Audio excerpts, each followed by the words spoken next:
impresión por parte, por supuesto, de todos los sacerdotes, de diferentes figuras, y tenemos también en línea a Heriberto García, que él está también, es un sacerdote que está ahorita en el Vaticano y nos va a dar también lo que está sucediendo en este momento, porque se barajan diferentes cosas, se baraja el que puedan acelerarse o que sean un poco distintos los servicios funerarios del Santo Padre, ahora que él inclusive haya hecho esta reforma.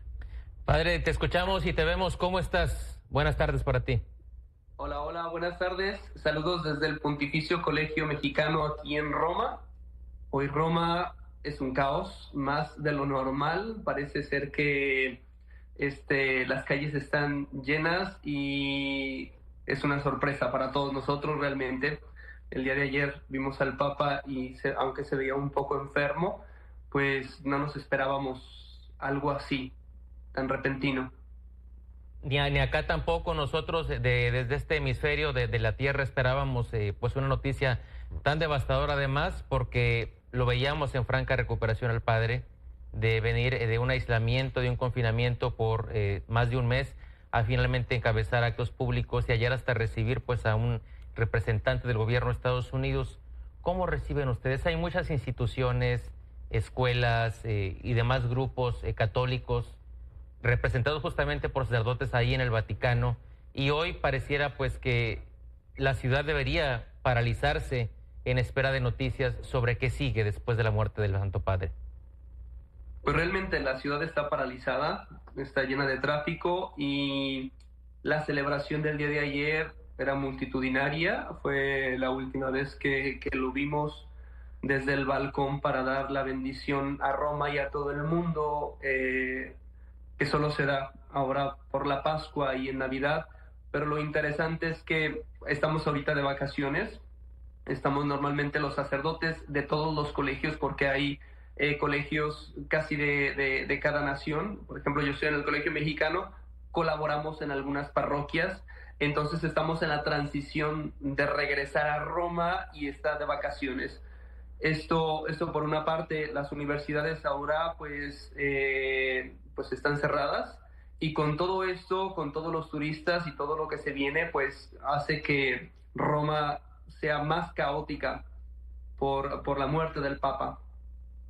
Estaba lleno de turistas de Roma también y de peregrinos por ser año del jubileo. Es algo que hemos venido comentando hace varias semanas.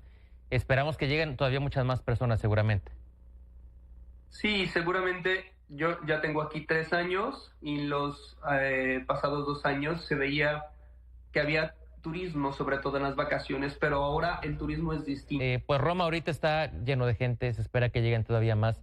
El Padre además el Santo Padre supo despertar el cariño de muchas personas, no solo dentro de la Iglesia Católica. Lo pudimos ver que por lo menos empatía despertaba desde propios extraños. Hablamos de cristianos en general, incluso protestantes, agnósticos, laicos y demás, que respetaban la figura del Padre y lo reconocían como alguien reconciliador y pacifista. Claro que sí, su visión y su forma de ejercer el pontificado siempre fue pastoral.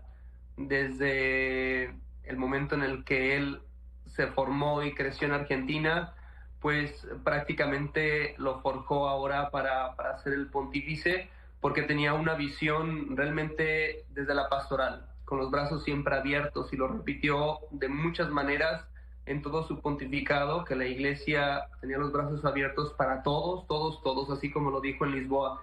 Y esto es interesante porque al final la Iglesia como madre tenía que recibir, y lo hace él de una manera en que no solo cuando él se acercaba a cada visita que hacía, sino con el propio lenguaje. Él hablaba de esta cercanía, de empatizar constantemente con las personas para hacer posible el Evangelio. Y eso fue algo que lo marcó grandemente y que lo pudimos entender. Leri Barra, desde acá de México, le preguntamos también acerca de cómo él logró, el Padre Francisco, acercar, inclusive convertir a muchos feligreses, acercar comunidades marginadas a la Iglesia. Hay que decirlo, hizo un cambio de visión en cuanto a la postura del Vaticano y la postura de la Iglesia hacia el divorcio, hacia los grupos minoritarios. Y estas reformas y estos cambios que él hizo también iban enfocadas inclusive en los servicios. No sé si hay algo que ya se haya dictado por parte de la sede en cuanto a qué sigue ahora, cómo van a ser estos servicios funerarios, porque bueno, al menos lo que se sabe es que él había ya pedido que a él no lo sepultaran en el Vaticano, sino acá en la otra iglesia de Santa María. ¿Les han ya dicho algo de cuándo van a empezar estos servicios, padre? Creo que oficialmente no ha salido, digámoslo así, como la noticia o el comunicado, pero él lo dijo claramente que quería ser enterrado en Santa María la Mayor, e incluso constantemente, de manera sorpresiva, iba a visitar a la Virgen ahí en la Basílica. Eso es algo que realmente marca un cambio, y también porque normalmente los enterraban ahí en las catacumbas, cerca de San Pedro, de donde está su tumba, pero él cambió todo esto. Entonces vamos a ver ahora con su funeral, porque él mismo describió qué era lo que quería que se hiciera, y vamos a ver los cambios, porque propiamente no hay nada oficial, no han dicho nada de cómo va a ser o cuándo va a ser, no se ha dicho nada, solo que se suspende o se pospone la canonización de Carlo Acutis. Entonces estamos a la expectativa, porque son los momentos en los que se está decidiendo qué es lo que va a suceder. Padre, buenos días, le saluda Dani Martín. Hemos mencionado que la personalidad del Papa Francisco ha sido muy diferente, que ha hecho muchos cambios para la Iglesia Católica. Justamente eso, ¿qué reformas considera usted que fueron como las más significativas dentro de su pontificado? Entre su forma de predicar, su forma de explicar el Evangelio y el magisterio y de aterrizarlo, fue creo que lo que marcó más su pontificado, porque más que palabras rebuscadas, parecía que le explicaba a niños, y esto hacía que se entendiera, pero detrás tenía una teología muy profunda, que lo que quería decir realmente era algo que él quería para la Iglesia. También el hecho del sínodo y de proponer esa iglesia en salida fue algo muy importante, porque de alguna manera era acercar a la iglesia a las nuevas generaciones. Y esto con el apoyo, lo digo personalmente desde mi experiencia, de los misioneros digitales, esos sacerdotes, religiosas y laicos que nos dedicamos a llevar el evangelio a las redes sociales. Él nos pone el nombre en el primer resumen del sínodo, en el resultado, en donde propiamente nos abraza como iglesia, como la primera fila, para llevar el evangelio a estas nuevas generaciones en esta cultura digital. Esto es algo que para mí me llamó muchísimo la atención, porque es apostar por estos nuevos misioneros para llevar el evangelio a las nuevas generaciones, algo que también es muy, muy interesante. Y en esa misma lógica de la iglesia en salida, el tener los brazos abiertos y aceptar a todos, y lo repitió 3 veces, todos, todos, todos en Lisboa, es algo que marcó su pontificado, algo que definió propiamente lo que él quería para la iglesia desde su vivencia, él como pastor acercado al pueblo, una forma de llevarlos a Cristo a través de esa sensibilidad. Padre, le saluda Fernando Robles.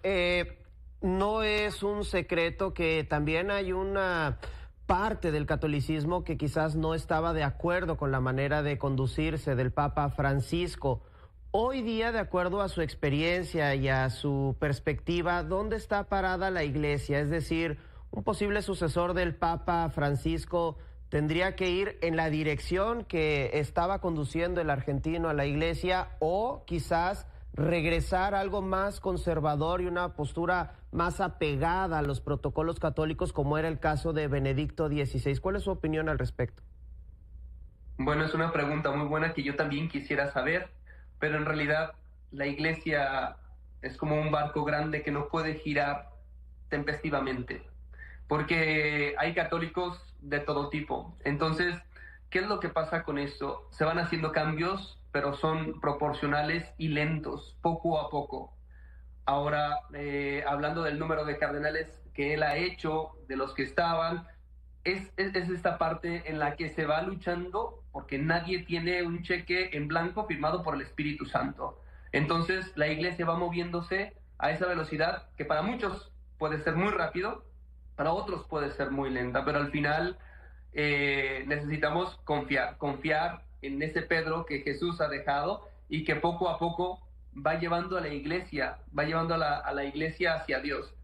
Yo realmente la respuesta correcta a esto no lo tendría, y yo creo que nadie lo sabe en este momento, pero sea lo que sea, tenemos que confiar en el próximo Pedro que va a estar al frente y que va a guiar a la iglesia, sea como sea.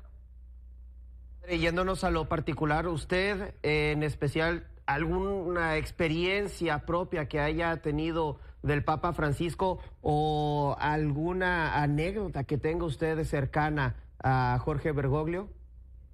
Claro que sí, la primera vez que lo conocí, cuando lo vi por primera vez, fue en San Cristóbal de las Casas, porque yo estaba de misiones en Oaxaca. Estuve ahí y cuando fue a San Cristóbal de las Casas, yo estaba tomando fotografías, era diácono, y en algún momento me acerqué a una puerta en donde yo no sabía que iba a entrar, abrieron y entonces me encontré yo solo con él en una especie de sacristía, un cuarto pequeño donde se pone la casulla antes de salir a la celebración.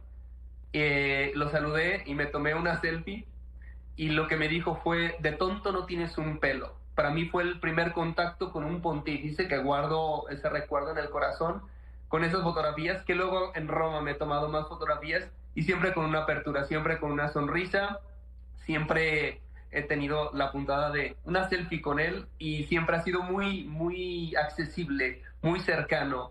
Él sabía que era parte de esta generación de los millennials, esto de las fotografías y todo esto. Entonces para mí era como un padre realmente, un padre que se adapta, que no se asusta, que no se escandaliza, que realmente me recibía con una sonrisa. ¿Qué tan presente estaba el Papa Francisco en Roma, no solo en el Vaticano, más allá de sus calles, de sus muros? ¿Cómo se le veía a él en la ciudad más importante de Italia? En realidad, pues él siempre en todas las, digamos, audiencias, siempre tenía esa apertura, siempre tenía, el pontífice tiene muchas reuniones importantes con muchísima gente. Yo las veces las que me encontré con él siempre fue en momentos así muy esporádicos y por una reunión con un motivo, pero en general la gente lo ama, la gente realmente lo quiere.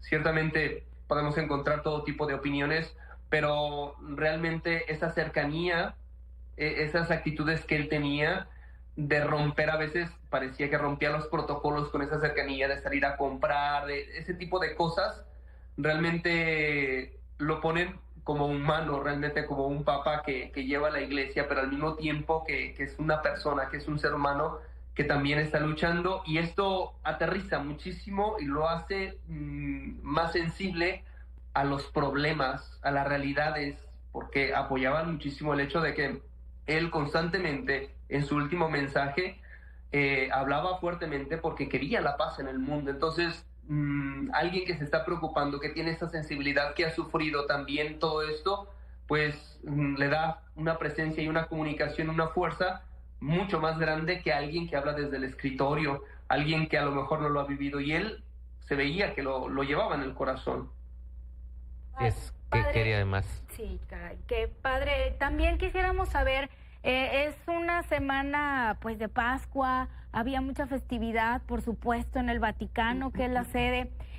Ayer lo veíamos al Santo Padre, que en este domingo de resurrección salió a dar su mensaje. ¿Qué sucederá en esta semana? Bueno, al menos el día de hoy, con tantos turistas, como ya lo mencionamos, gente que todavía está por llegar, al menos hoy, todo lo que se tenía planeado, las visitas de los turistas, ¿todo esto está funcionando de manera normal o va a haber algunos cambios ahora que, bueno, el Santo Padre falleció? Sí, seguramente va a haber muchos cambios, seguramente se tiene que reajustar su agenda y todo lo que había, porque pues realmente sede vacante, automáticamente todo cambia. Pero realmente todo esto se va a ir comunicando poco a poco, porque realmente ahorita no tenemos como la comunicación oficial para ver qué es lo que se va a hacer, porque se va decidiendo conforme van pasando las cosas. Hoy en la noche, a las 8 de la noche acá en Roma, se hacen propiamente algunas celebraciones que son en privado para colocar su cuerpo en el ataúd, y se hacen varios ritos. Realmente no sabemos exactamente cómo va a ser porque él cambió eso. Entonces vamos a ver qué sucede. Todos estamos a la expectativa de si vamos a poder darnos cuenta de qué es lo que va a suceder. Sea lo que sea, pues se está resolviendo realmente. Muy bien, padre, muchísimas gracias por acompañarnos, por estar con nosotros, por atender esta llamada. Gracias.